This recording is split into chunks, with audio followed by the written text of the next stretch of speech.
네, 카카. 어제 5분 이상 들으신 라디오 방송이 뭐죠? 김어준의 뉴스 공장. 아니, 이건 땡도 있어? 내가 뭘 들었는지 말했는데 이것도 오답이 있는 거야?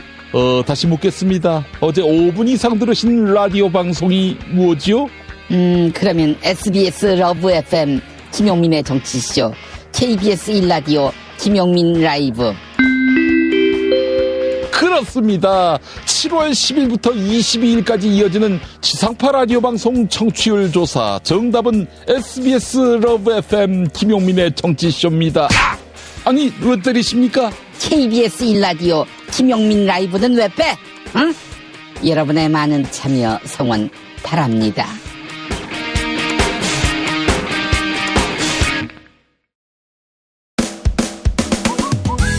한마디로 말해서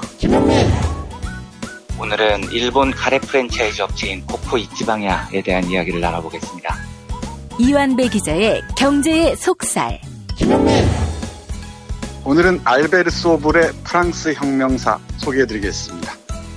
정선태 교수의 오늘을 읽는 책. 네, 오늘은 개파 진영 논리와 싸우겠다는 김병준 비대위원장에 대해 말씀드리겠습니다. 김성애 보좌관의 답정너. 네, 오늘은 변화의 바람이 분 MBC 뉴스데스크 그리고 변화 없는 조선일보 김대중 씨에 대해서 말씀드리겠습니다. 정상근 기자의 오늘 미디어. 김용민 브리핑. 잠시 후 시작합니다.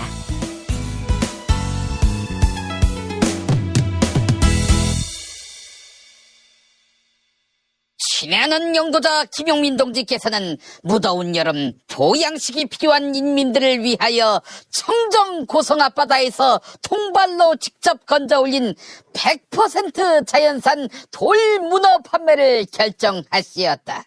콜레스테롤 억제에 효과적인 타우린이 풍부하고 다이어트와 피로 회복에 좋은 단백질이 풍부하지만 무엇보다 중요한 건 맛이 끝내주는 것이라며 위대하신 영도자 김용민 동지께서는 남해안 돌문어를 적극 추천하시었다. 숙회로 먹어도 맛있고 버터에 구워도 맛있고 탕으로 끓여도 맛있는 신선한 자연산 돌문어를 저렴하게 구입하는 방법은 김용민.com.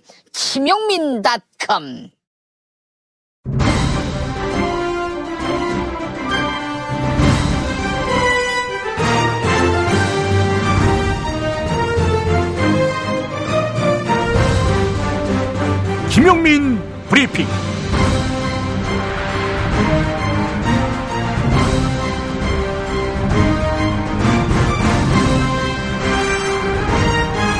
(2018년 7월 18일) 수요일입니다. 보수의 오랜 집권 전략은 을들끼리 싸움 붙이는 것입니다. 그게 아니라면 최소한 서로 단합하지 못하게 만듭니다. 최저임금, 한창 논란인데요. 최저임금은 이 정도만 임금을 주라고 하는 게 아닙니다. 이 정도 이하로는 주지 말라, 더 주라, 이러라고 있는 것입니다. 그런데 부자 대기업의 광고로 먹고 사는 보수 언론과 그들과 공생관계인 보수 야당은 가난한 중소자영업자와 저임금 노동자를 갈라치기 하고 있습니다. 즉 국민, 을들을 분열시키려 하고 있습니다. 중소자영업자는 가뜩이나 어려운데 더 받아가려는 노동자를 미워하게 만들고, 저임금에 시달리는 노동자는 그 몇 푼 안 되는 인상된 급여도 못 준다고 하는 사장님에게 앙심을 품게 만들면서 말입니다. 이 나라 보수는 최저임금 논란과 관련해 말할 자격이 없습니다. 중소자영업자의 큰 걱정이 뭡니까? 건물 임대료, 카드 수수료, 프랜차이즈로서 내야 하는 로열티 문제. 네, 그동안 방치해오지 않았습니까? 해결은커녕 자본가의 이익이 침해받는다며 진작에 바리게이트 치고는 꼼짝도 않고 있지 않습니까? 앞뒤가 다른 행동을 하고 있는 것입니다. 야당은 이런 갈등과 파열이 사실 좋습니다. 해결은 정부 여당의 몫이고 자기들은 반대만 하면 되니까. 분명히 기억해 둘 것이 있습니다. 이 야당이 정부 여당이 돼서 해결한 민생 문제가 거의 없다는 점입니다. 평생 야당하겠다는 뜻이라면 어쩔 수 없겠죠. 이런 가운데 최저임금 인상에 반대 입장을 표했던 전국 편의점 가맹점 협회는 가맹비 인하와 근접 출점 금지 확대, 신용카드 수수료 인하를 요구하겠다고 합니다. 자본가한테 말이지요.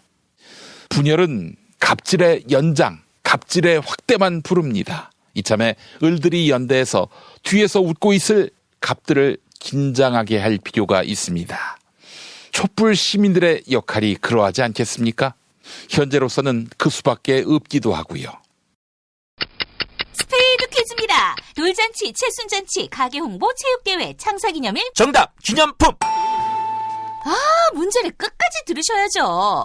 이럴 때 사용하는 판촉물이나 기념품, 답례품, 단체 선물 등을 취급하는 전문업체로서 국민을 위해 제대로 일하는 언론과 정당에 후원을 하는 판촉물 전문업체는 어디일까요? 정답! 네피알!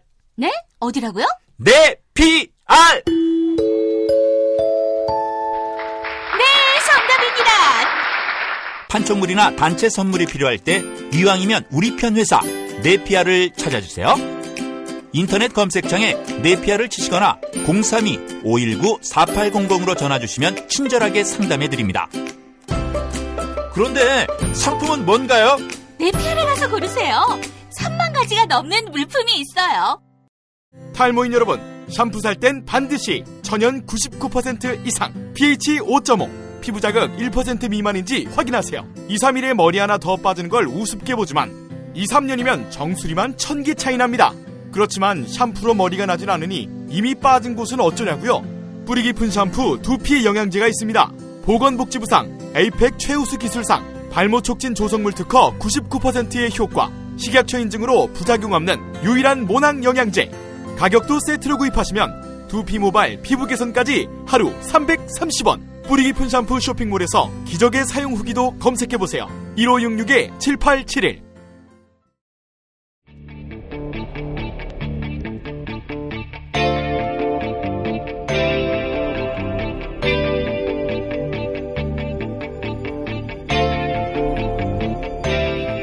김용민의 뉴스 광장.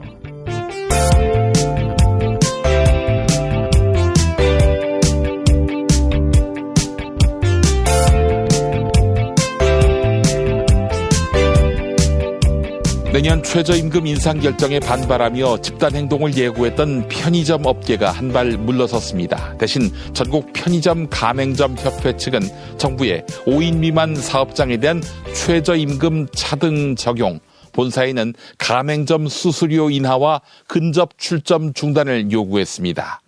전국 편의점 가맹점 협회 개상혁 회장은 저희가 최저임금 인상을 반대하지는 않습니다. 이렇게 강조했는데요. TBS 라디오 김어준의 뉴스공장에 출연한 개상혁 회장의 말 들어보시죠. 그러면 보다 근본 이런 지적이 있습니다. 보다 근본적으로는 상가 임대차 보호법이라든가 가맹본부와의 불공정한 관행, 여기서 빠져나가는 액수가 훨씬 크잖아요. 실제 그 알바 인건비보다 전체 지출에서 차지하는 비용이. 그러니까 알바 인건비를 얼마 정도 덜 준다 하더라도 지금 편의점 그 경영 어려움이 개선됩니까?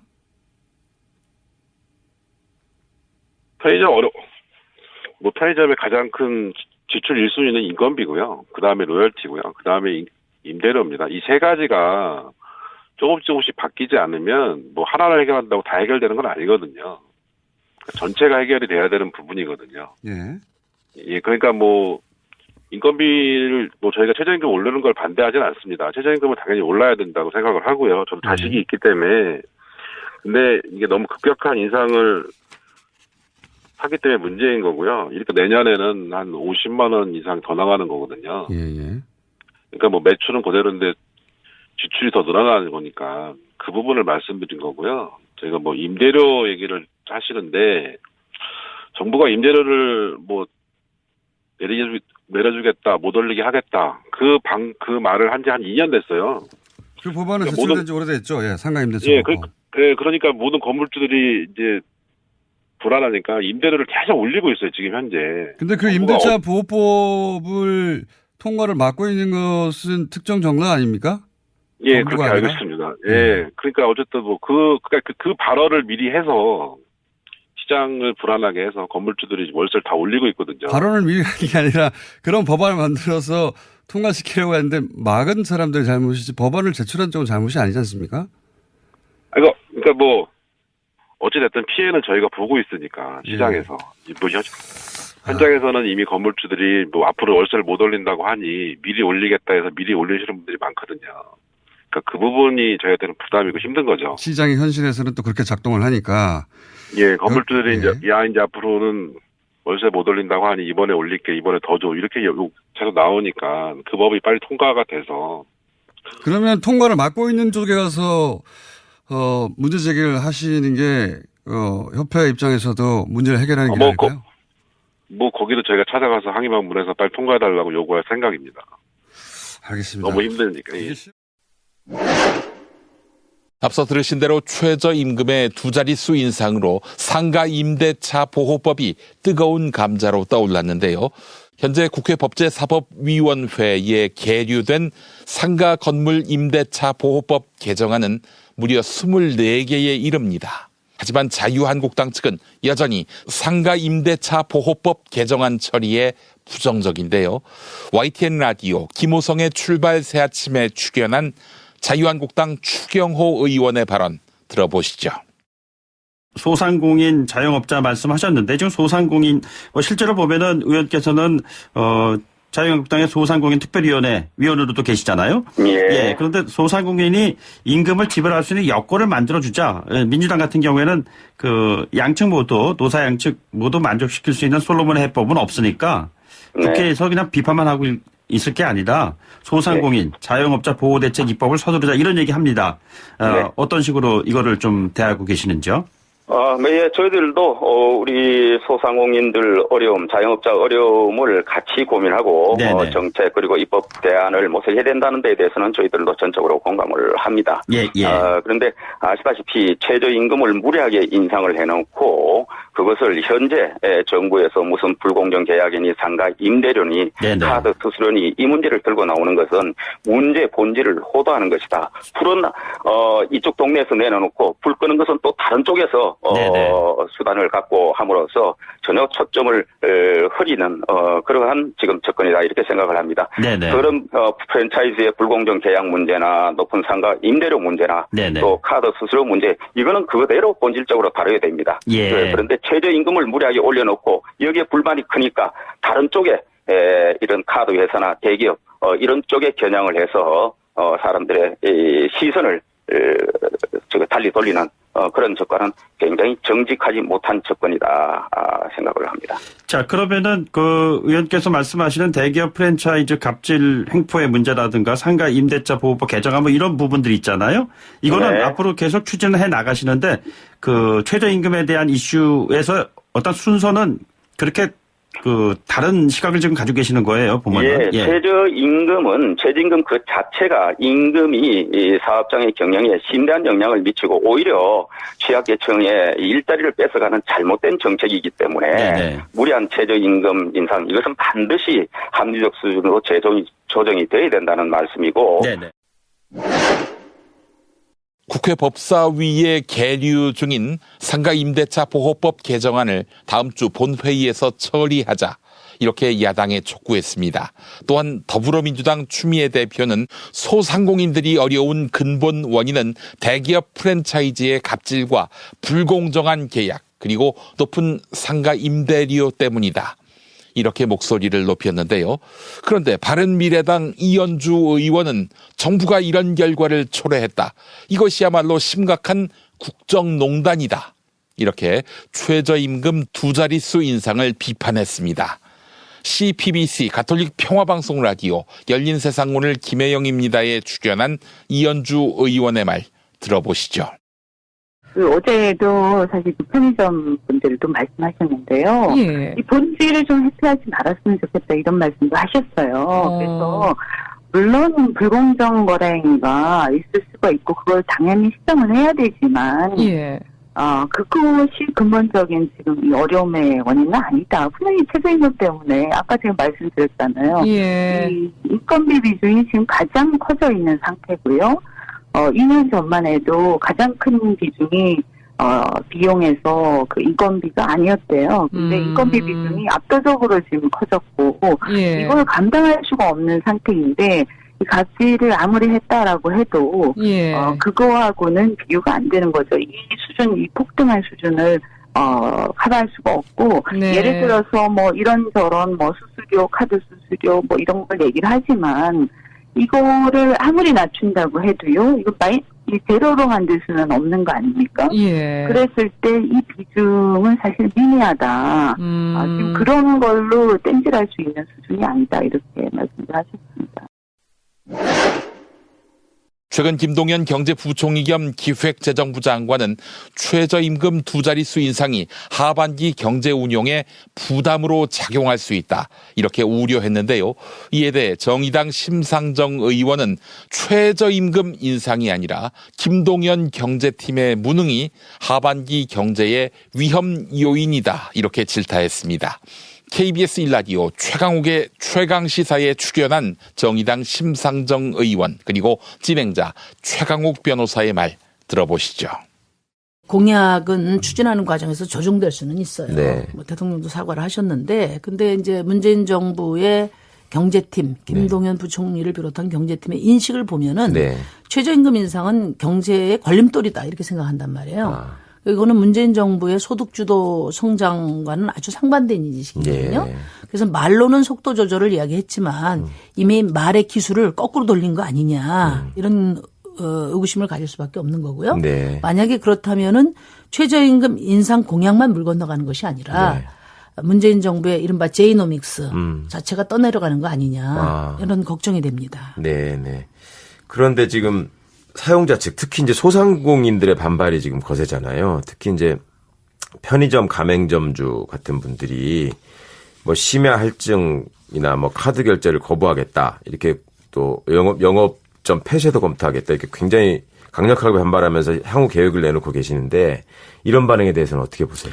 뭐 당연하죠. 왜냐하면 지금 장사도 안 되죠. 또 가게세는 뭐 좀 될 만하면 팍팍 올리죠. 카드 수수료 내야 되죠. 게다가 이제 인건비까지 오르면은 지금 뭐 중소 자영업자들 또 영세 기업들 당연히 그 문제 제기를 할 수밖에 없습니다. 근데 제가 좀 한간에 오해가 있어서 제가 말씀드리는데요. 원래 이 소득주 성장의 이름은 임금주도 성장이었어요. 그런데 우리나라에서 소득주도 성장으로 명칭을 바꾸게 된 거는 최저임금 인상하는 것이 소득주도 성장이 아니라 최저임금 인상과 더불어서 영세 자영업자들 소득 증진을 강력하게 병행 추진해야 된다는 게 원래 이 소득주도 성장의 핵심 내용이거든요.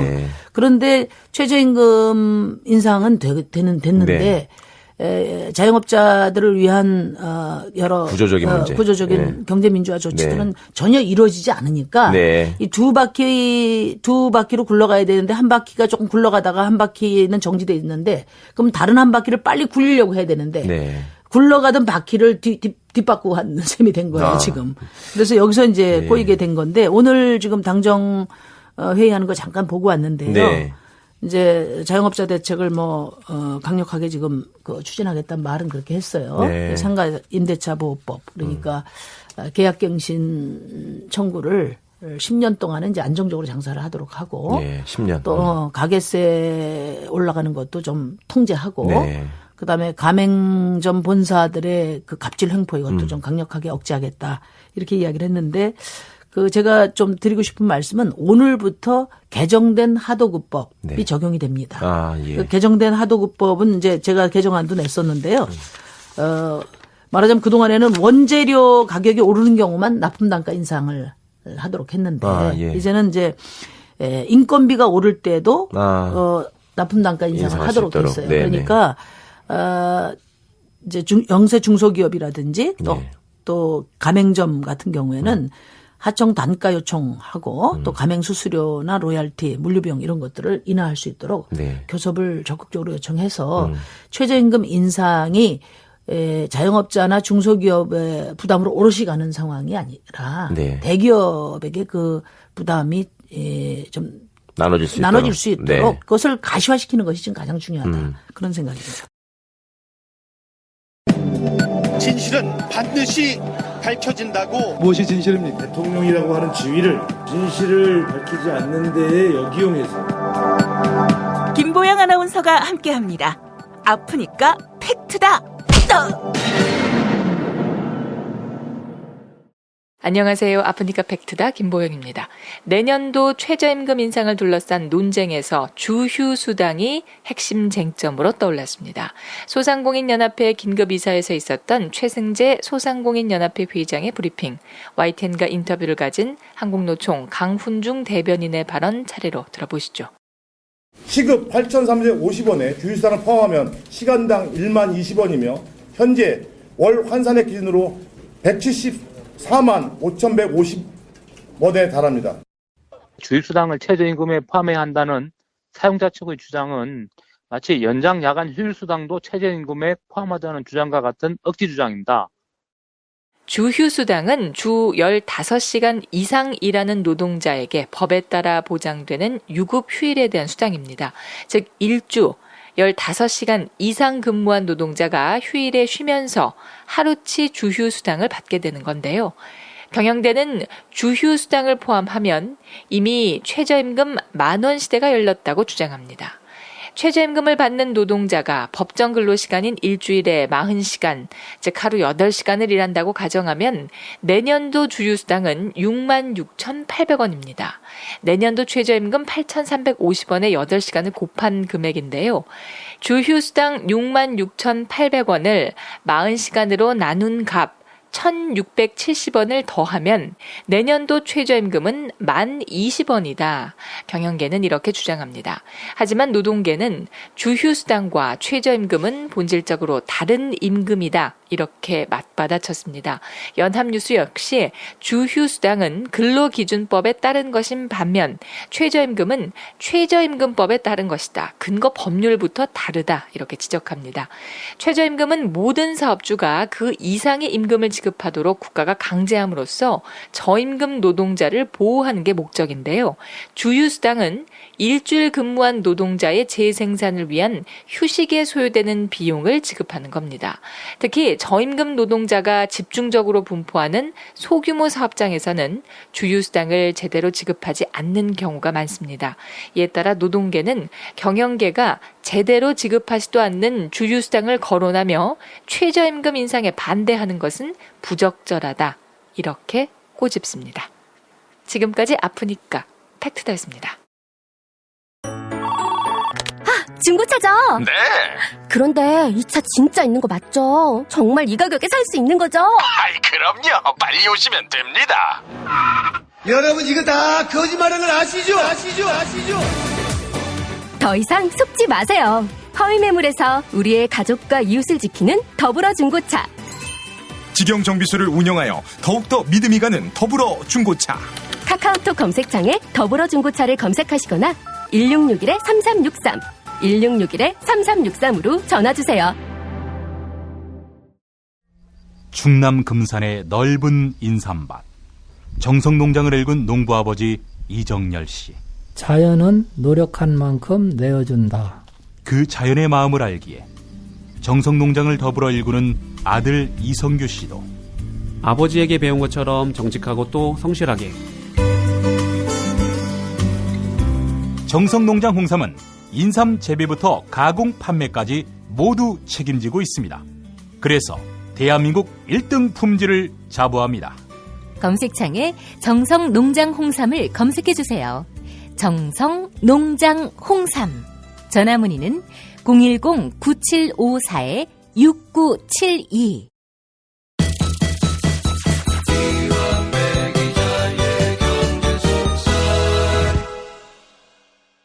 무릎이 아파올 때 참으면 더 큰 치료를 받아야 합니다. 혹시나 무릎이 시리거나 아프시다면 최과장을 찾아주시면 특별한 가격에 모시겠습니다. 010-2255-4489, 010-2255-4489번입니다. 무르펜 역시 무르펜.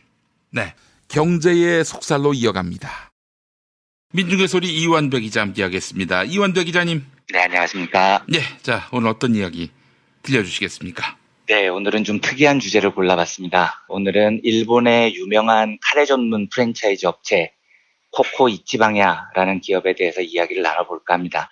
제가 뜬금없이 일본 프랜차이즈 업체 이야기를 드리는 이유는 이야기를 들어보면 아시겠지만 최저임금 문제로 극심한 갈등을 겪었던 한국 영세상공인들의 고민, 특히 프랜차이즈 본사와의 관계 문제예요.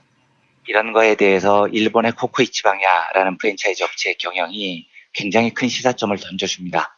그리고 기업이 상공인들을 바라보는 관점이 어때야 되느냐, 한국의 재벌 프랜차이즈들하고 일본의 코코 이치방야를 한번 비교를 해봐 주셨으면 합니다. 예. 어제도 말씀드렸지만 저도 참 요즘 많은 반성을 하고 있는데, 제가 늘 이렇게 노동자들에게 가지는 관심이나 시선만큼이나 영세상공인을 바라보는 시각, 공부가 굉장히 부족했다는 생각이 많이 들어요. 그리고 앞으로 그분들의 아픔을 우리 아픔으로 생각하고 연대하고 소통해야 될 필요가 있습니다. 아니, 사실 그분들도 노동자 아닙니까? 그럼요. 사실은요, 아주 영세상공업자 같은 경우에는 이분들을 자본가 계열로 분류를 하는 게 말이 안 되죠. 예. 사실은 먹고 살기 위해서 작은 점포 하나 내시고 일하시는 노동자에 가까운 분들이니까요. 그렇습니다. 일본 코코이치방야 이야기를 하기 전에 지금 한국 프랜차이즈 업계, 특히 이제 요즘 제일 이슈가 되는 곳이 최저임금 인상으로 떠오르는 반발이 가장 심한 곳이 편의점이니까요. 편의점에 대한 이야기를 하나 짧게 하고 지나가겠습니다. 예. 지금 편의점주들이 겪고 있는 제일 큰 문제는 최저임금을 빼면요, 3가지가 남습니다. 하나는 본사에 내는 가맹점 수수료가 있고요. 예. 다른 하나는 월세가 있고요. 카드 수수료가 있습니다. 요 세 문제를 앞으로 기회가 되면 좀 꼼꼼히 살펴보려고 해요. 연대는 이분들의 현실을 정확히 아는 것으로부터 시작을 하니까요. 예. 그래서 오늘 다뤄볼 문제가 가맹점 수수료 문제입니다. 지금 우리나라의 편의점이 36,000개가 넘게 있어요. 근데 이 편의점 업계의 과열 경쟁이 정말 심각합니다. 그리고 이 와중에 매년 4,000개가 넘는 편의점이 새로 생겨요. 그러니까 이 편의점들이 잘 될 수가 없는 겁니다. 우리나라의 편의점이 처음 도입됐을 때는 편의점 프랜차이즈 업체가 한 10개가 넘었거든요. 근데 이제는 다 철수했습니다. 그러니까 진짜로 초대형 재벌들만 남아있어요. 지금 우리나라는 5대 편의점 체제라고 하는데 GS25, CU, 세븐일레븐, 이마트24, 미니스톱 요 5개가 남아있는 겁니다. 근데 보시면 아시겠지만 GS25는 GS그룹이죠. CU는 여기가 이제 우리나라 편의점 업계 1위라고 하는 곳인데요. 여기는 보강그룹이 보유하고 있습니다. 근데 보강그룹은 석현이 형 회사 아닙니까? 그렇죠, 맞습니다. 예, 홍석현 중앙일보 회장의 동생이 홍석조라고 옛날 검사하던 사람 있거든요. 예. 이 홍석조라는 사람이 지금 회장이에요. 최대 주주이기도 하고요. 그러니까 보강은 범삼성가로 분류가 되는 가문인 거죠. 세븐일레븐은 아시다시피 롯데그룹 계열사고요. 이마트24 예전에 위드미라는 이름으로 편의점 했던 요것은 당연히 신세계그룹이고요. 그러니까 지금 5대 편의점 중에 4개가 초대형 재벌 계열사들인 겁니다. 유일하게 미니스톱만 일본 자본이 운영을 하고 있는데 여기도 대상그룹이 지분 투자를 해서 한 20몇 % 지분을 가지고 있어요. 하지만 최대 주주는 일본 미니스톱입니다. 그러니까 지금 한국의 편의점은 재벌과 일본 자본이 휩쓸고 있는 시장이라는 거죠. 그런데 얘네들이 편의점을 내주고 점주들로부터 돈을 얼마나 가져가느냐. 구조가 2가지입니다. 하나는 물건을 편의점주들한테 직접 팔아요. 편의점에 들어가는 물건들이요. 여기서부터 수익을 상당히 냅니다. 거기다가 플러스 우리 간판, 뭐 CU니 GS25니 이런 거 쓰고 마케팅 해주는 대가로 또 수수료를 떼갑니다. 근데 수수료 떼갈 수 있어요. 프랜차이즈니까요. 그게 사업의 구조죠. 문제는 그게 과냐 안 과하냐 이 문제인 겁니다. 우리나라 편의점 수수료율이 2종류로 보통 구분이 되어 있거든요. 예. 편의점주가 직접 장소를 마련하는 경우가 있고요. 본사가 장소까지 마련해 주는 경우가 있습니다. 그러니까 점주는 점포 관리만 하는 거죠. 그런데 편의점주가 직접 장소를 마련하면 수수료율이 이익의 한 30에서 40% 정도를 떼갑니다. 장소까지 마련해 주는 경우는 50에서 60% 선을 떼가요. 이게 적정하냐는 겁니다. 기본적으로 이익의 30-40%를 가져가는데요.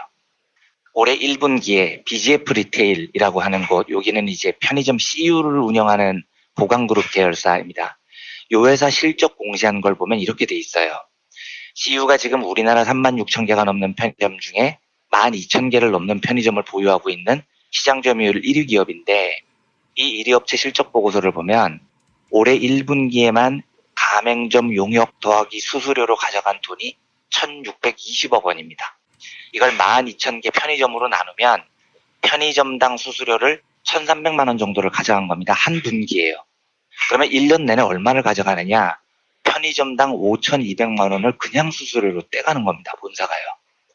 제가 수수료 가져갈 수 있다고 생각을 합니다. 그런데 점포당 5,200만 원을 떼가는 게 적정합니까? 보통 편의점 내시는 분들이 대부분 한 월에서 300에서 400 정도 버는 게 목표이신 분들입니다. 그런데 본사에서 수수료로만 1년에 5,200만 원을 떼가면 이걸 어떻게 감당을 하라는 건가요? 예, 그러니까 제가 나중에 한번 따로 말씀드리겠지만 카드 수수료의 월세 이 부담까지 얹으면 이 문제는 최저임금보다 훨씬 더 심각한 문제입니다. 노동자는 일이라도 하죠. BGF 리테일은 뭘 한다고 점포당 5,200씩을 가져갑니까?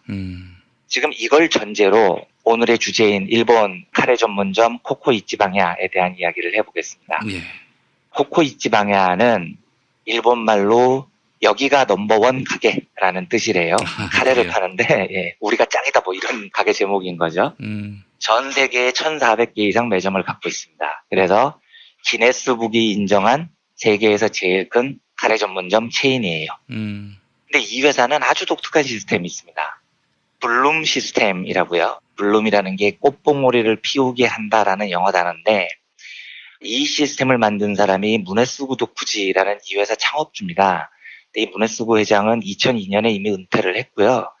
공익범위 만들어서 뭐 창업자들도 돕고 예술이나 스포츠 인재도 경제적으로 지원하고 이러고 지금 살고 있어요. 그러니까 굉장히 멋진 삶을 사는 사람인데 이 무네스구 회장이 만든 제일 특이한 원칙이 코코 이치방야에 가맹점을 내려면 무조건 본사에 들어가서 한동안 일을 해야 됩니다. 그러니까 대충 음식 만드는 레시피 몇 개 던져주고 수수료 떼가는 프랜차이즈가 아니고요. 네. 이거 하려면 본사에 와서 노동자로 우리 기업과 식당의 철학, 기술 제대로 먼저 배우라 이렇게 출발을 해요. 그런데 예. 요 제도를 달리 표현하면 코코 이치방야의 가맹점주가 될 수 있는 사람은 딱 한 부류입니다. 바로 코코 이치방야의 노동자들인 겁니다. 그러니까 이 말은 코코 이치방야의 이 철학의 출발은 우리 회사 노동자들의 꿈이 뭘까? 이걸 묻는 거에서부터 출발을 해요. 예. 그 회장이 살펴보니까 모든 외식업체 노동자들의 꿈은 자기 가게를 갖는 거라는 점이었다는 거예요. 실제로 이 무네스구 회장이 고아 출신이거든요. 굉장히 가난했습니다. 근데 자기처럼 배운 것도 없고 가난한 사람이 작은 미천 어렵게 마련해서 할 수 있는 게 식당 같은 거밖에 없었다는 거죠. 그렇게 해보니까 너무 어렵다는 거예요. 음식도 제대로 만들 자신도 없고 자기가 겪었던 창업의 고통을 모두가 겪고 있다. 이걸 무네스구 회장이 절감을 합니다. 그래서 무네스구 회장은 기본적으로 자기 회사의 노동자를 혹은 점주들을 착취의 대상으로 보지 않아요. 연대의 대상으로 보는 겁니다. 그래서 자기 노동자들을 잘 가리켜서 점주 만들고 사장시켜주고 독립시켜주는 이 시스템을 꿈꾸고 현실화를 시킨 거죠. 그러니까 이 회사는 노동자를 뽑을 때부터 묻는 게 너 우리 회사에 얼마나 오랫동안 충성할래 이런 걸 안 물어봐요. 제일 먼저 물어보는 질문이 당신은 장래의 코코 이치방야 매장의 오너가 되고 싶습니까? 이걸 묻습니다. 예. 그리고 이 의지가 강력한 사람만, 창업 의지가 있는 사람만 우선적으로 뽑아요. 역사는 어떻게 되느냐? 자동적으로 제일 아래 단계인 9등급이 되는데요. 여기서부터 일을 하면 등급이 점점 올라갑니다. 처음에는 딱 한 주걱에 밥푸기, 뭐 설거지 잘하기 이런 것부터 가르친대요. 네, 그러다가 등급이 올라가서 4등급까지 올라가면 점장 준비생이 되는 겁니다. 그리고 3등급이 되면 코코 이치방야 점포를 열 수 있는 자격이 주어져요. 요 기간, 그러니까 3등급까지 되는 기간이 대략 한 5년 정도가 걸립니다. 그러면 이 5년은 뭐냐? 착취의 과정이 아니고 교육의 과정인 겁니다. 그리고 독립할 준비를 철저히 회사에서 시켜주는 거죠. 월급 주면서 교육시키는 겁니다. 그러니까 이 시스템이 처음 도입됐을 때 일본 프랜차이즈 업계에서 진짜 황당하다는 반응이었거든요. 왜냐하면 프랜차이즈라는 곳은 가맹점 늘리는 게 무조건 이득이에요. 그렇죠. 예, 가맹점이 망하건 말건 무조건 수수료를 받으니까요. 일단 부자기로 늘리고 봐야 되는 겁니다. 그런데 기존 일본 프랜차이즈 업체에서는 가맹점 하나 낼 때는 한 6개월 정도 준비 기간 거치고 바로 내줄 수 있거든요. 예. 근데 코코이치방야는 5년을 걸려가지고 가맹점 내주는 준비 자격을 검사를 하는 겁니다. 아이고, 야. 이러니까 이제 옆 프랜차이즈가 보기엔 황당한 거죠. 우리나라의 편의점 숫자가 매년 4,000개씩 늘어나는 이유가 이런 겁니다. 이 사악한 본사들이 진짜 웃긴 게, 요 골목에 CU가 있잖아요. 우리 집 앞에도 그렇습니다. 골목에 CU가 있는데, 그러면 최소한 옆 골목에는 세븐일레븐이 있어야지 옆 골목에 또 CU가 있으면 안 되는 거지 않습니까? 그렇죠. 예. 이게 왜냐하면 자기 식구들끼리 경쟁을 시키는 거잖아요. 근데 한국 프랜차이즈 업체는 이걸 전혀 개의치 않아요. KBS 앞에도 가보면 GS25가 길 건너서 마주 보고 있어요. 이게 뭐 하는 거예요, 이게? 그러니까요. 이게 뭐 이 골목에 GS, 저 골목에 GS, 이 골목에 CU, 저 골목에 CU. 200m 안쪽에 이렇게 자기 점포들을 줄줄이 허가를 내주고 수수료를 떼가면서 마음에 든 말든 니들은 알아서 해라. 이런 사고방식으로 우리나라 지금 편의점들을 운영을 하고 있다고요. 그런데 코코이치방야는 이런 짓을 절대 하지 않을 뿐 아니고요. 점포 늘리는 속도를 무려 5년의 준비 기간을 주는 겁니다. 그래서 문해수고 회장 이야기는 점포 늘리는 것도 중요한데 제일 중요한 건 이 사람들이 망하지 않아야 된다는 거다. 그러니까 준비가 충분해야 되는 거고 우리가 그 준비를 돕는 거다. 이런 관점을 갖고 있습니다. 그 점주들을 보는 관점 자체가 완전히 다르죠. 게다가 제일 중요한 대목이 이 대목입니다. 코코이치방야의 제일 중요한 경영 철학 중에 하나는 이 회사는 전 세계에 1,400개가 넘는 프랜차이즈가 있는데 이 가맹점으로부터 로열티 수수료를 아예 안 받습니다. 그러니까 이제 우리나라 편의점들이 매장마다 5천만 원씩 넘게 뜯어가는 이 수수료가 코코이치방야에는 없어요. 코코이치방야가 프랜차이즈로서 얻는 유일한 수익원은 가맹점에 신선한 카레와 재료를 공급해서 받는 수익이 전부 다입니다.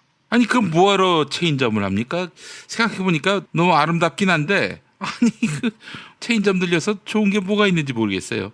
그런 느낌이 드시죠. 그런데 이 회사의 영업이익률이 10%가 넘고요. 상당히 탄탄한 발전을 합니다. 왜냐하면 질 좋은 재료들을 자기가 공수를 해와서 거기에 적정한 이윤을 붙여서 파는 것만으로도 프랜차이즈 업체는 얼마든지 유지될 수 있다는 걸 지금 코코이치방야가 보여주고 있는 거죠. 가맹점 수수료를 뜯어내는 게 아니고요. 지금 한국 프랜차이즈들은 가맹점주들과 노동자들을 동시에 착취하는 구조죠. 그런데 코코이치방야는 완전한 공생관계로 만들어놨습니다. 예. 들어보시면 이게 불가능한 경영이냐, 김용민 PD님도 그게 되겠느냐라는 생각이 드시지만 됩니다. 그래서 지금 세계 제1의 카레 프랜차이즈 업체가 된 거예요. 근데 이게 오해하실까 봐 제가 말씀드리는데 한국에도 코코이치방야가 있어요. 그래서 제가 드리는 이야기가 마치 여기 홍보해주는 이야기처럼 들릴까 봐 굉장히 걱정되는데 한국 코코이치방야는 솔직히 좋은 데인지 제가 잘 모르겠습니다. 왜냐하면 코코이치방야가 필리핀이나 여러 나라에 진출해 있는데 그 나라에 진출할 때 코코이치방야 본사가 진출을 해서 이 블룸 시스템을 그대로 도입해서 전 세계적으로 다 철학을 그대로 공유를 해서 실시를 합니다. 그런데 이상하게 우리나라에 진출할 때만은 이유를 알 수 없지만 코코이치방야가 직접 운영을 하는 게 아니고 농심하고 계약을 맺습니다. 그래서 지금 한국 코코이치방야를 운영하는 주체는 농심이에요. 그러다 보니까 이 블룸 시스템이 한국에서 많이 변질이 돼버렸습니다. 5년 동안 노동한 조건, 노동자들에게만 코코이치방야 매점을 내주는 조건, 이게 한국은 농심이 운영하면서 싹 사라져버렸어요. 물론 이제 한국 코코이치방야도 뭐 교육을 중시한다 이런 이야기는 있던데 교육기간이라는 게 고작 6주 정도니까 5년을 전제로 하는 일본 코코이치방야하고는 아예 다르고요. 제가 알기로 농심은 가맹점주들로부터 수수료를 받습니다. 이러니까 코코이치방야 본사 공생의 철학이 전 세계에서 유일하게 우리나라에만 농심을 거치는 바람에 재벌 대기업의 골목상권 침해 비슷하게 변질이 지금 돼버렸습니다. 그래서 10년 전쯤에 코코이치방야가 농심하고 손을 잡고 한국에 진출할 때 왜 우리나라에서만 저렇게 재벌들하고 손을 잡나 굉장히 걱정스러웠거든요. 그래서 분명히 말씀드리지만 오늘 제가 소개해드리는 코코이치방야의 철학은 일본 코코이치방야의 철학이지 한국에서 운영되는 농심 재벌의 코코이치방야하고는 상관이 없습니다. 그 업체 홍보하고 싶은 생각이 조금도 없고 저는 일본 코코이치방야에는 굉장히 관심이 많지만 한국 코코이치방야에는 매점을 한 번도 가본 적이 없습니다. 코코이치 방야 창업주 무네스구 회장의 일본 언론과의 인터뷰 발언을 제가 한번 읽어보겠습니다. 이 발언을 들어보시고요.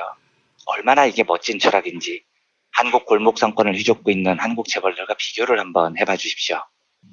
본사가 만든 제품을 전국의 각 점포로 보내고 상품을 공급하는 것만으로도 이익은 제대로 나오고 그것만으로도 충분합니다. 거기에 더해서 뭔가 로열티를 받는다. 이런 생각을 처음부터 하지 않았습니다. 본사와 가맹점은 공존 공영 관계라고 생각합니다. 점포를 처음 낼 때는 가맹점이 어느 정도 본부의 지도를 받는 부분이 있겠지만 향후에 그 점포가 벌어들이는 이익은 그 가맹점이 노력한 결과로 봐야 됩니다. 그래서 그 부분은 당연히 가맹점의 몫이 돼야 됩니다. 본부가 그 이익의 상당 부분을 가져가 버리면 둘은 공존 공영하기가 어렵습니다. 점주들이 코코이치 방야의 사원으로 일하다가 독립을 해서 내 가게를 내서 참 좋았다. 이런 마음을 먹게 되면 그것이 바로 회사의 번영으로 이어집니다. 이렇게 말을 합니다. 어마무시하게 멋진 거죠. 참 부러운 철학인 겁니다. 점주들이 망하건 말건 나는 스스로 꼬박꼬박 떼가고 이 골목에도 CU, 저 골목에도 CU 이 지랄하고 있는 한국 재벌들하고는 비교가 안 되는 거죠. 제가 앞으로 이 브리핑 시간에 기회가 될 때마다 영세상공인들의 이야기를 좀 많이 드려볼까 합니다만 근본적으로 점주와 노동자를 대하는 기업의 철학이 어떤 것인지 한국 사회가 이제 좀 고민을 해봐야 될 때가 됐습니다. 그런 면에서 오늘은 우리에게 많은 시사점을 안겨주는 블룸 시스템의 주인공 일본 카레 전문 프랜차이즈 코코이치 방야에 대한 이야기를 나눠봤습니다. 너무나 좋은 사례가 있었습니다. 그러니까 이제 한국에서는 편의점은 편의점주들이 고통을 겪건 말건 하여튼 편의점만 많아지면 본사는 좋은 거죠. 그러니까 이 골목 CU 저 골목 CU 이런 개떡 같은 짓들을 하는 겁니다 지금. 이거 어떻게 공공이 나서서 통제할 방법은 없습니까? 있습니다. 그래서 이게 그 골목 상권 규제에 대한 다양한 법률들은 앞으로 굉장히 활발하게 국회에서 입법 과정을 거쳐야 됩니다. 이건 어제도 제가 잠깐 말씀드렸지만 지금 홍종학 장관도 어제 그런 비슷한 이야기를 하고 앞으로 적극적으로 골목 상권을 보호하는 영세상인들을 보호하는 여러 정책들을 마련하겠다고 하는데 이때는 이게 국회 입법 사항인 경우가 굉장히 많아요. 그래서 내일이나 내일 모레쯤에 다시 한번 말씀드리겠습니다만 본격적인 재벌들과 수구 언론들의 반격이 지금 이어지고 있어요. 제가 좀 두고 보려고 합니다. 최저임금 오를 때는 며칠 동안 영세상공인들 생계를 그렇게 걱정해 주던 보수 언론 자식들이 과연 수수료 문제에서도 영세상공인들 편을 드는지 이걸 제가 두 눈을 두고 지켜보려고 하고요. 그런 이야기는 따로 한번 앞으로 국회 입법 절차나 이런 것에 대해서는 따로 한번 말씀을 드리도록 하겠습니다. 예, 알겠습니다. 이원배 기자님 오늘 말씀 잘 들었습니다. 네, 감사합니다. 부모님의 생신 또는 기념일에 아주 특별한 선물을 준비하고 계십니까? 부모님의 소중한 일생을 되돌아볼 수 있는 기억의 책을 선물해보세요. 부모님의 어린 시절부터 젊은 시절 그리고 노년에 이르기까지 그 누구보다 치열하게 살아온 삶의 여정을 한눈에 모아볼 수 있도록 최고 100장까지 들어가는 사진첩과 더불어 기자들이 직접 인터뷰를 통해 작성하는 생애사까지 더해져 오직 부모님만을 주인공으로 하는 세상에 다시 없을 고품격 기억의 책을 10년 노하우로 특별 제작해드립니다. 200페이지 분량 12권에 2부까지 함께 드리는 구성으로 440만 원에 모십니다. 한평생 가족을 위해 자녀를 위해 헌신해 오신 부모님. 아주 오래 기억에 남을 뜻깊은 선물 지금 신청해 보시죠. 평범한 사람들의 아주 특별한 기록. 기억의 책 만민보. 문의전화 1877-1419 1877-1419 민중의 소리.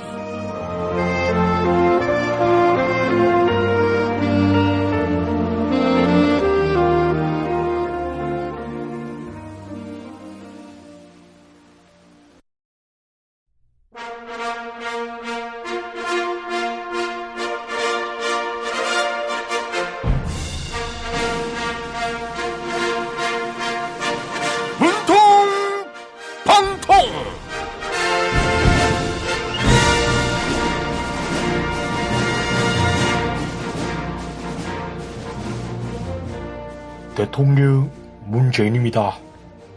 자유한국당 전국위원회가 김병준 국민대 명예교수를 혁신 비상대책위원장으로 공식 추인했습니다.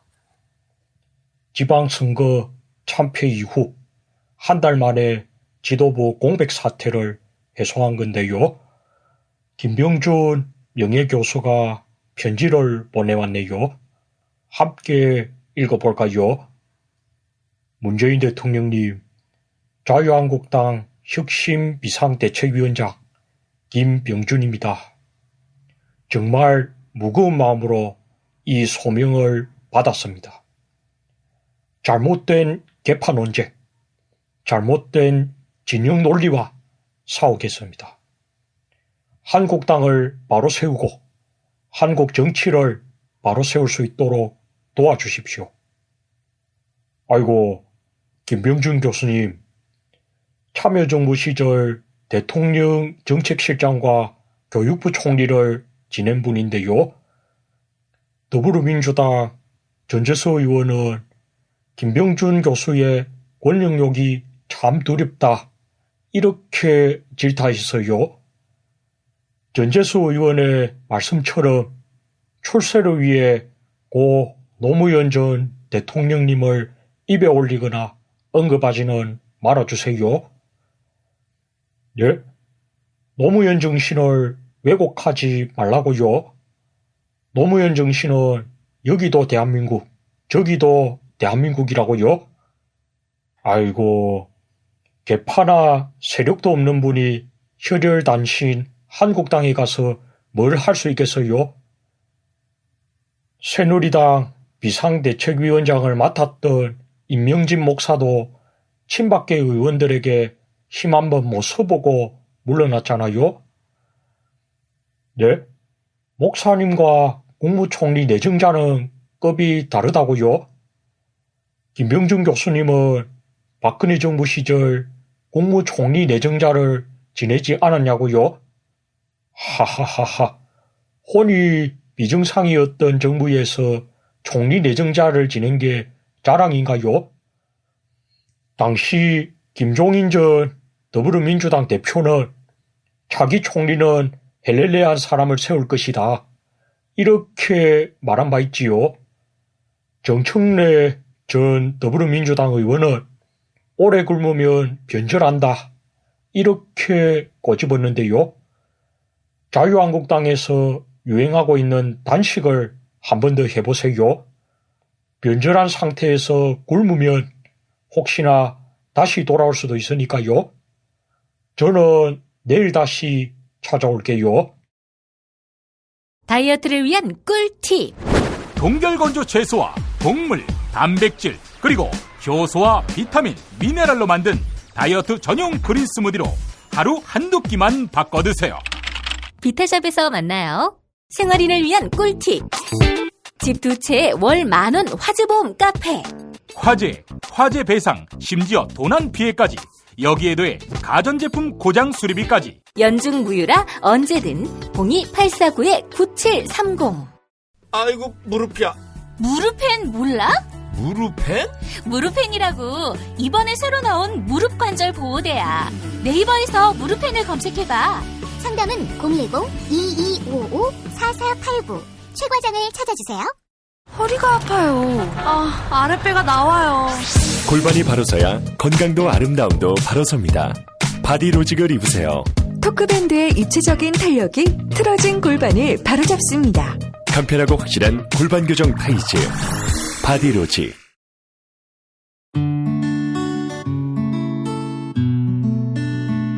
당신과 내가 좋은 나라에서 그 정의로운 나라 그곳에 산다면 난 그냥 좋아서 웃기만 할 거예요. 당신의 뉴스 보좌관 김용민 브리핑.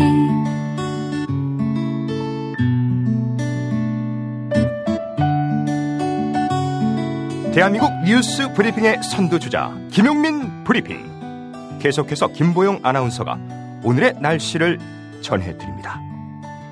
날씨를 전해드리겠습니다. 오늘도 기온이 크게 오르면서 찜통 더위가 이어지겠습니다. 아침 예상 기온 서울과 대전 24도, 광주와 대구 역시 24도입니다. 낮 기온은 서울 34도, 춘천과 전주 35도, 대구는 37도로 예상됩니다. 미세먼지 농도는 전국에서 보통 단계를 나타낼 전망입니다. 여기는 대한민국 브리핑 1번지 김용민 브리핑입니다.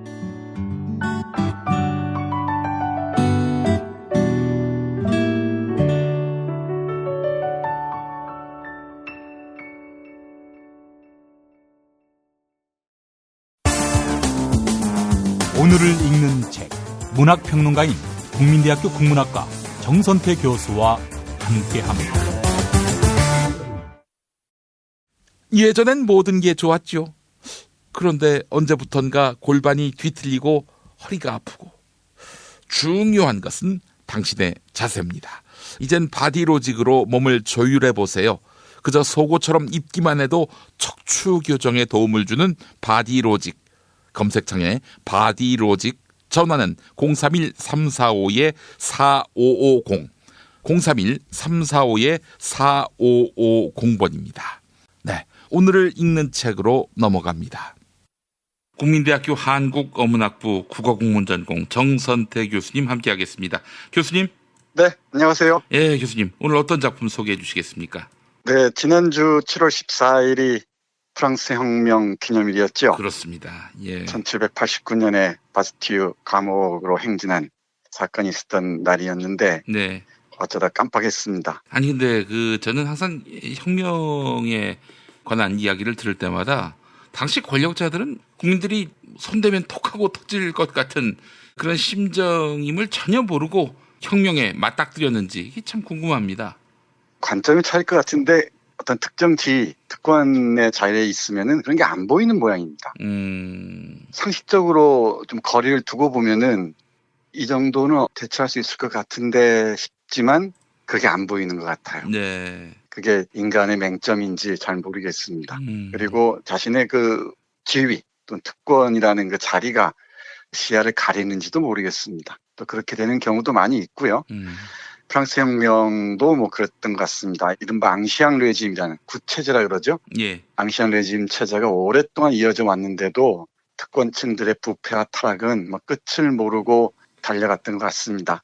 특히 특권 귀족 하면은 토지, 네. 지주 귀족들 있죠. 그리고 이제 법복 귀족들, 법무에 종사하는 사람들이죠. 예. 그리고 이제 뭐 종교 귀족들, 이 자들이 극소수가 이 수많은 프랑스 민중들을 압박하고 억압하고 착취하면서 점점 그 체제가 위기로 처했던 것 같습니다. 예.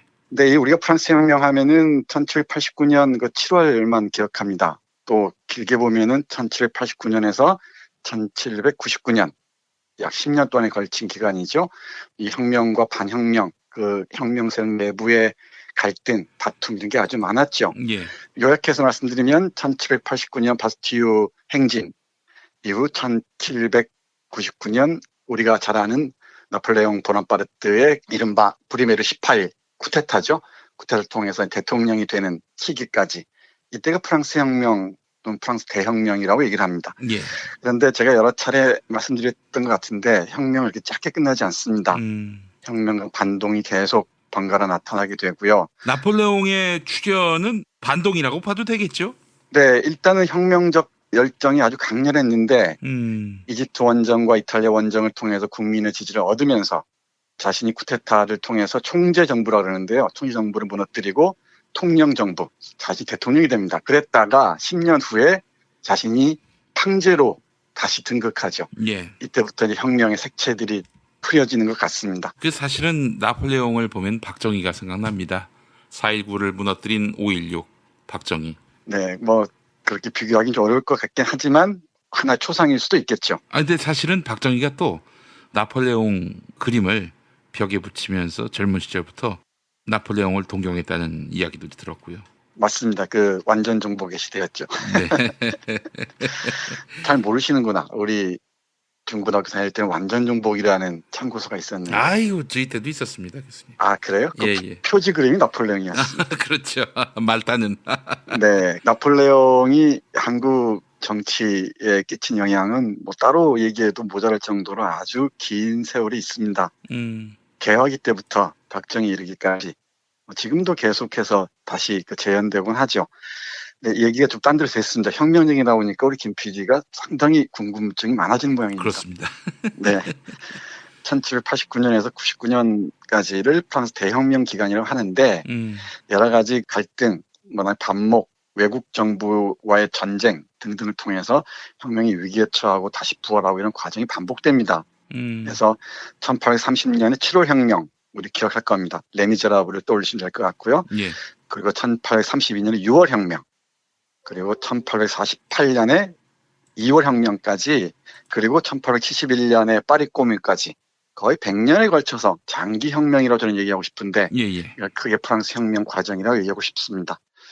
그럼에도 1789년에 바스티유의 행진으로 시작된 이 혁명은 우리 괴테가 멋지게 얘기했었죠. 바로 이 자리에서 세계사의 새로운 시대가 열렸다. 그야말로 이 세계사의 새로운 시대를 연 획기적인 시점이 바로 1789년 프랑스 혁명이 아니었던가 싶습니다. 이를 통해서 우리가 알고 있는 이 국민국가, 국민, 그리고 새로운 시스템, 모든 영역에서 새로운 관계, 사회적 관계, 경제적 관계들이 형성됐죠. 그런 점에서 프랑스 혁명은 다시 읽어야 될 것 같습니다. 그래서인지 모르겠지만 프랑스 혁명을 바라보는 역사학자들의 관점도 참 다양한 것 같습니다. 역사 수정주의자들이라고 해서 이 사람들은 프랑스 혁명이 가진 부정적인 측면을 주목하는 것 같습니다. 예를 들면은 혁명의 당시에 쓰는 폭력들, 그리고 로베스피에르로 대표된 공포정치, 그리고 전체주의, 그리고 이른바 집단 학살까지 모든 시초가 프랑스 혁명이 있었다고 해서 프랑스 혁명을 나쁜 혁명이라고 얘기하는 것 같아요. 근데 그 혁명의 일면만 보는 것 같습니다만 제 생각에는 그런 관점들 염두에 두고 이 알베르 소브르의 프랑스 혁명사를 읽으면 대단히 큰 그림을, 프랑스 혁명뿐만 아니고 혁명에 관한 큰 그림들을 그릴 수 있을 것 같습니다. 방대한 책이어서, 그리고 오래전에 1984년에 나온 책인데 최갑수 선생이 다시 개정판을 번역한 게 올해 나왔습니다. 이 책 읽다 보면은 먼저 브록에 혁명이란 무엇인가라는 글이 실려 있어요. 이 글을 먼저 읽어드리고 우리가 주목할 부분들 한번 여러분과 함께 하겠습니다. 혁명, 그것은 위로부터 강제될 수 없다. 개혁이 위로부터 주어질 수 있는 것이라면 혁명은 필연적으로 아래로부터 강제되는 것이다. 개혁은 사회의 기본 구조를 흔들지 않으며 오히려 지배적인 사회 범주들의 지속적인 이익을 위해 기존의 구조를 보듬는다. 개혁은 자신이 강화하려는 기존 사회의 틀 안에서 존재 이유가 뚜렷해진다.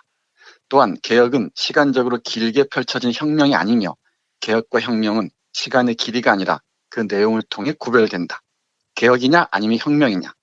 여기서 문제는 동일한 결과를 이끄는 더 빠른 길이냐 아니면 더 느린 길이냐 사이의 선택이 아니라 새로운 사회의 창설이냐 아니면 구 사회의 피상적인 수정이냐 사이에서 목표를 명확히 하는 것이다. 혁명에 대해서 이 알베르 소브리 정의하는 이 구절 아주 깊게 와닿습니다.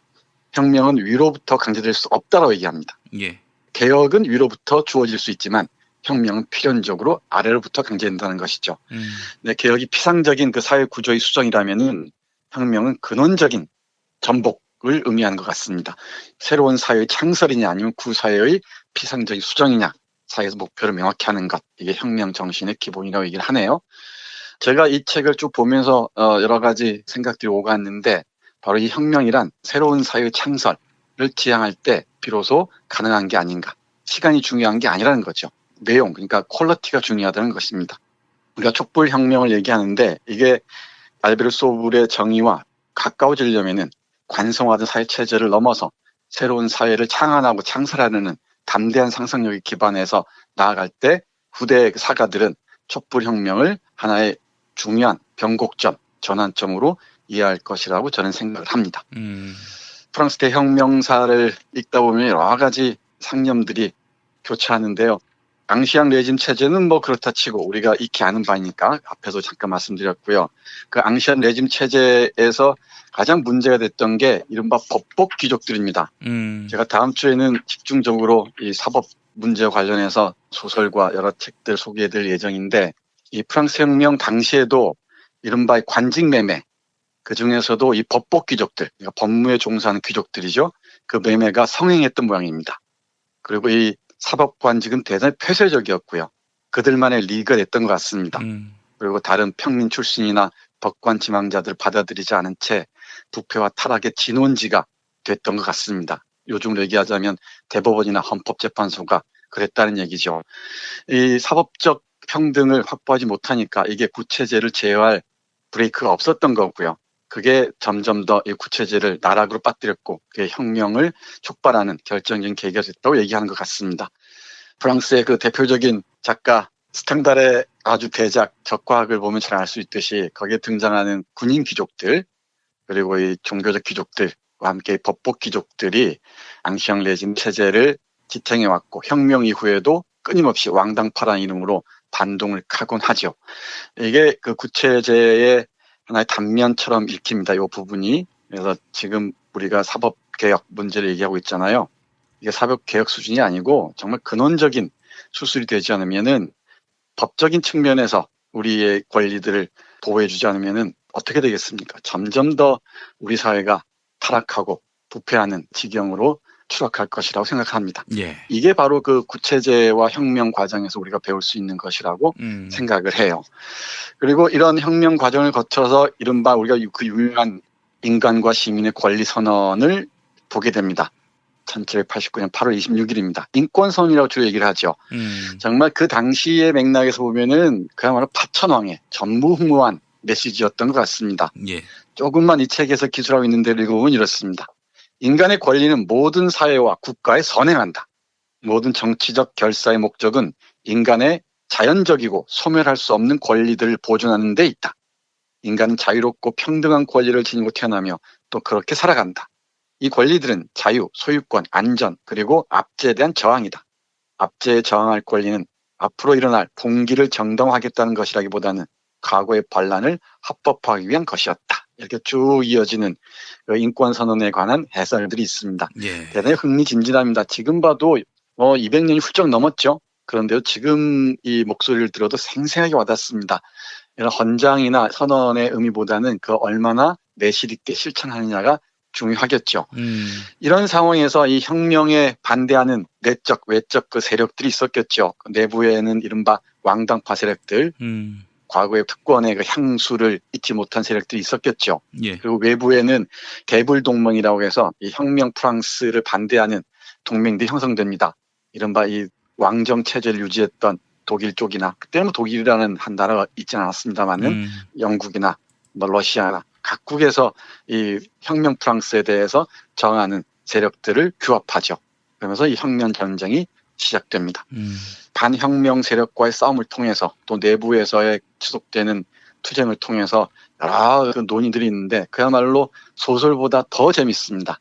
뭐 인간의 탐욕부터 시작해서 권력의지 그리고 혁명을 둘러싼 쟁투들 있죠. 논쟁들 정말 흥미진진합니다. 혁명에 반대하는 문제와 관련해서 이스나르라는 사람의 얘기를 잠깐 들어보겠습니다. 모든 계급 가운데 가장 위험한 계급은 혁명으로 손해를 본 많은 사람들로 구성됩니다. 그러나 그들은 더 근본적으로 많은 수의 대지주와 부유한 상인들, 평등을 지지할 수 없고 그렇게 열망했던 귀족제의 폐지를 애석히 여기는 자들, 따라서 평등의 모태인 새 헌법을 저주하는 일군의 부자들과 교만한 자들로 구성됩니다. 그러니까 혁명 과정을 서술한 책들이나 문학 작품들을 읽다 보면은 늘 반동 세력들이 있었죠. 그러니까 혁명으로 손해보는 자들, 과거의 특권을 잊지 못하는 자들이죠. 부자들과 교만한 자들이라고 얘기를 하는데 이 자들이 끝없이 혁명에 대해서 회방을 놓죠. 예. 거기에 이제 미디어나 언론이라는 게 늘 뒤따르기 마련이고요. 지금 우리의 상황도 다른 맥락에서 한번 비춰볼 필요가 있을 것 같습니다. 촛불 혁명으로 조성된 정치 환경을 끝없이 방해하려는 그리고 어떻게든 해코지를 하려는 세력들이 있다는 것을 늘 명심해야 될 것 같습니다. 그리고 우리가 프랑스 혁명뿐만 아니고 다른 혁명들을 공부하는 이유도 지금 우리를 비춰보기 위해서가 아닌가 생각을 합니다. 그리고 또 하나 빠뜨릴 수 없는 게 프랑스 혁명하면은 왕의 머리배기. 아, 그렇죠. 입니다.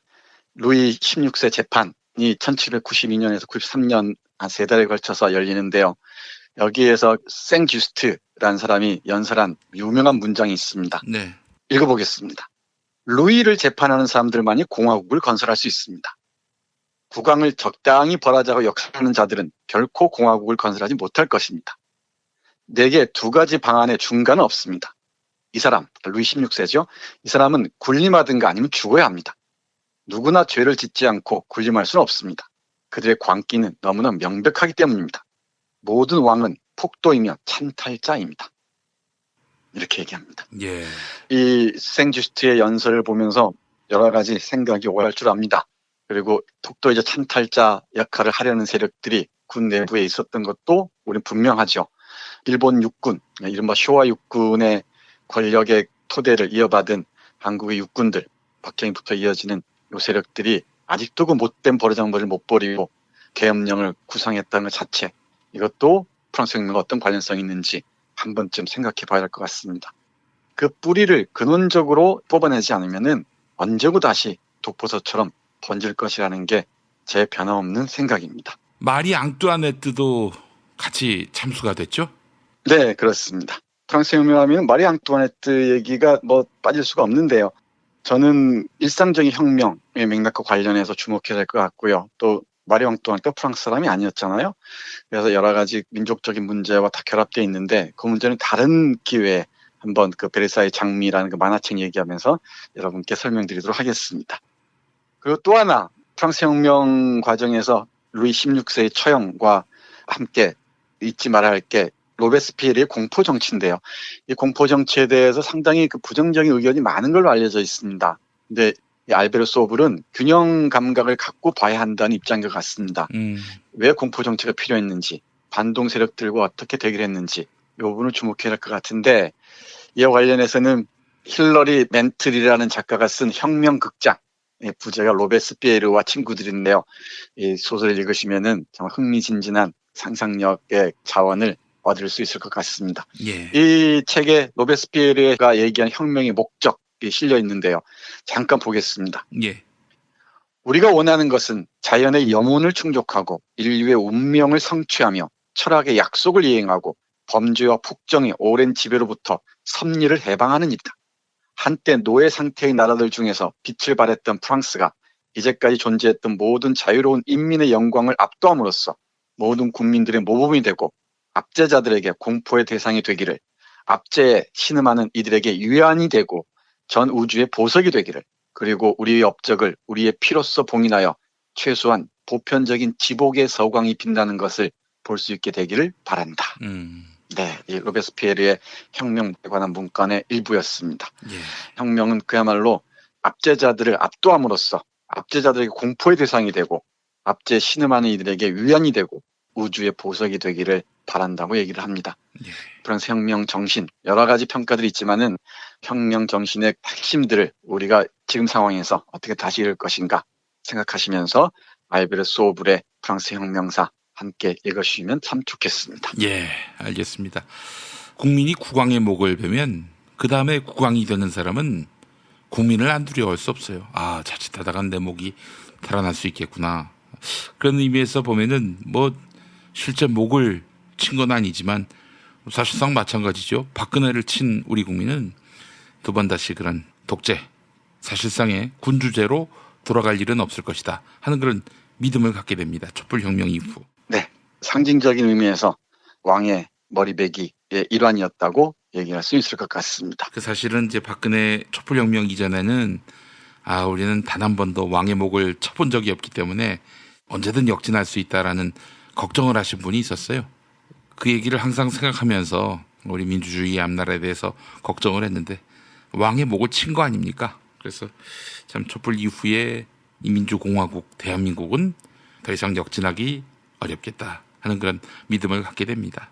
네, 우리 김 PD의 그런 적극적인 비전에는 동의합니다만은 그럼에도 불구하고 방심은 금물입니다. 정말 오랜 세월 동안 식민지 시대부터 어림잡아도 거의 100년 가까이 권력을 장악했던 기득권 세력들이 만만히 물러날 리가 없다는 게 제 생각입니다.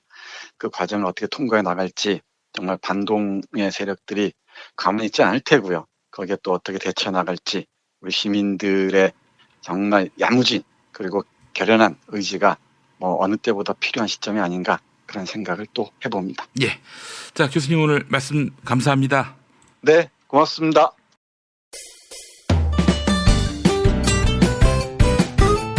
뉴스포렌 메리로 계속됩니다. 김용민 트위터 계정에서는 매일 설문조사가 진행되고 있죠. 일명 메이저 언론사에서 돈을 받고 광고를 기사화한 정황이 포착됐습니다. 조선일보의 경우 본지는 물론 5개의 계열사까지 광고형 기사 게재에 나섰던 것으로 추정되는데요. 지난 1년 동안 조선일보의 신문 광고를 통해 물품을 구매한 적이 있는지 시민들께 여쭙습니다. 어젯밤 9시까지 모두 1,403분이 설문에 응해주셨습니다. 100% 설문조사에 참여한 모든 시민들이 조선일보 광고를 통해 물건을 구매한 적이 없다고 응답해 주셨습니다. 트위터를 통해 김용민 브리핑에 참여하실 수 있습니다. 미스터 라컨님, 조선일보 안 본 지 10년이 넘어요. 무공님, 조선일보를 보지 않으니 어떤 광고를 하는지 알 수 없죠. 설문조사에 참여해주신 여러분에게 감사의 말씀을 전합니다.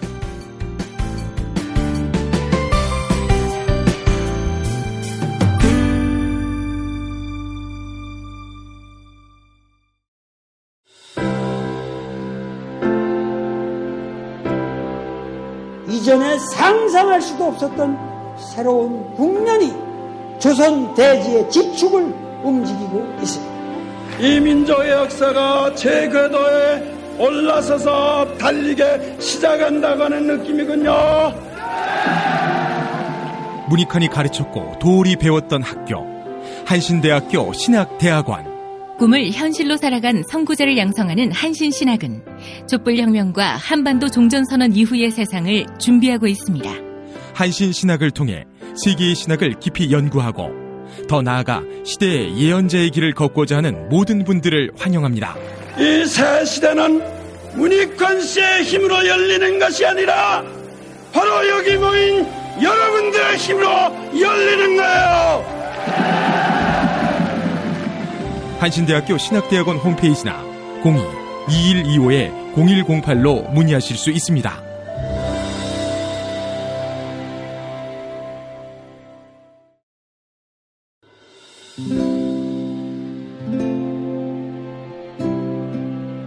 문익환 목사님은 우리 남북 관계에 있어서도 큰 정기를 마련해 주셨습니다.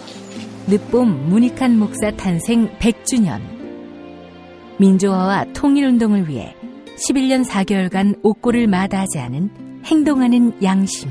오늘 우리가 누리고 있는 이 민주주의 또 문익환 목사님의 덕분이 아주 큽니다.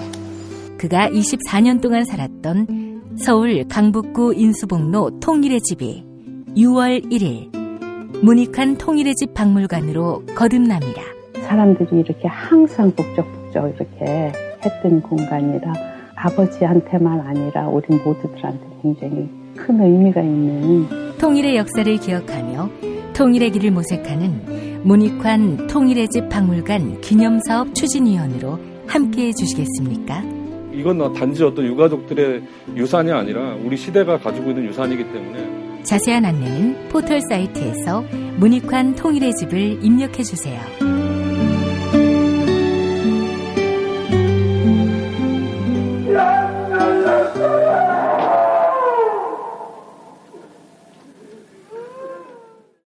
탄핵 때문에 뭐 이야기를 전달을 하려고 해도 길을 막고 듣질 않아요. 해족 수준으로 쪼그라든 한국 보수. 회생의 길은 과연 있을까? 변화된 정치 환경, 갈 길 잃은 보수에게 새로운 희망을 제시한다. 애국 보수의 화려한 부활과 집권을 위한 본격 가이드, 김용민의 신간, 보수를 지켜라. 진중권도 투표하는 보수 정당. 광주에서도 일당이 될 수 있는 보수 정당. 젊은이들의 입당이 줄을 잇는 보수 정당. 언제까지 민주당 정의당을 부러워만 할 것인가? 부러우면 진다니까? 자유한국당 당원 김용민이 쓴 보수를 지켜라. 이김에서 나왔습니다. 뉴스 기능력평가 정답 맞으신 분들 소개합니다. 어제 문제는 독일의 나치스 정권의 선전 장관이었던 사람이 누구인지 맞히는 거였죠. 정답은 괴벨스인데요. 정답자 혜연 해린맘님, 재용먼저, 승태먼저님. 조중동 종사자의 급여도 사실상 최저임금으로 환산해서 깎아야 합니다. 클로징 사연 당첨자 키스님입니다. 게시판에 이메일 적어주시면 올인원 향수비누 헤이브로 올인원 파워바를 보내드립니다. 오늘은 법치망각한 군부 독재의 망령들이란 제목의 하태훈 고려대 법학전문대학원 교수의 경향신문 칼럼 일부 소개합니다. 기무사가 2017년 3월 헌법재판소 탄핵 결정 직전에 작성했다는 전시 개헌 및 합수 업무 수행 방안이 논란거리다. 실행 계획으로서 내란 또는 군사반란 예비 음모냐 아니면 만일의 사태에 대비한 통상적인 검토 문건이냐를 놓고 갑론을박하지만 공식 출범한 특별수사단의 수사로 밝혀질 일이다. 그러나 분명한 것은 주무부처인 합동참모본부, 즉 합참을 제쳐두고 기무사가 월권에서 개헌 문건을 작성했다는 점, 진보 세력을 종북으로 등치시켜 대비 방안을 세웠다는 점, 국방부 내부 검토에서 위헌 소지가 있다고 결론 내렸던 위수령 발동을 검토했다는 점, 그리고 무엇보다도 평화 집회, 평화 시위를 화염병 투척, 경찰서 방화, 무기 탈취 가능성이 있는 폭도로 몰아 어마어마한 무력으로 진압하려 했다는 점에서 비난받아 마땅하다. 반헌법적 발상이자 비민주적 군사독재의 인식에 머물러 있다는 점에서 분노하지 않을 수 없다. 위수령 발동에도 경찰력만으로 치안 확보가 곤란한 상황이 되면 계엄을 선포하고 구체적 증원부대와 담당 구역까지 지정한 것으로 보아 실제 군부대 출동을 염두에 둔 실행계획이며 계엄의 법적 요건과 절차에 관한 검토를 넘어선 것으로 보인다. 단계별 발령권자, 계엄 업무 수행군 구성, 계엄사 편성과 업무 등을 망라하고 계엄 시 정부 부처를 감독하는 계엄 협조관 파견, 보도 검열단과 언론 대책반 운영 계획까지 마련한 것으로 미루어 실행 목적하에 작성한 게 틀림없다. 언론 보도에 의하면 당시 청와대 비서실이 탄핵 기각 가능성이 높다고 예측했다고 한다. 기무사도 이를 감지하고 기각에 대비한 계획을 세웠다면 다분히 실행 가능성을 염두에 둔 것으로 볼 수 있다. 시민 가슴에 총뿌리를 겨누는 아수라장이 될 뻔했다. 네, 김용민 브리핑 1부 마칩니다. 2부도 많이 들어주시기 바랍니다.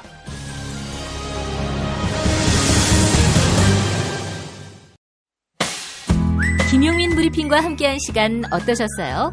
다음 시간에도 보다 바르고 알차며 즐거운 정보로 여러분을 찾아가겠습니다. 팟캐스트 포털 팟빵에서 다운로드하기, 구독하기, 별점 주기, 댓글 달기로 응원해주세요. 잊지 마세요. 다운로드하기, 구독하기, 별점 주기, 댓글 달기.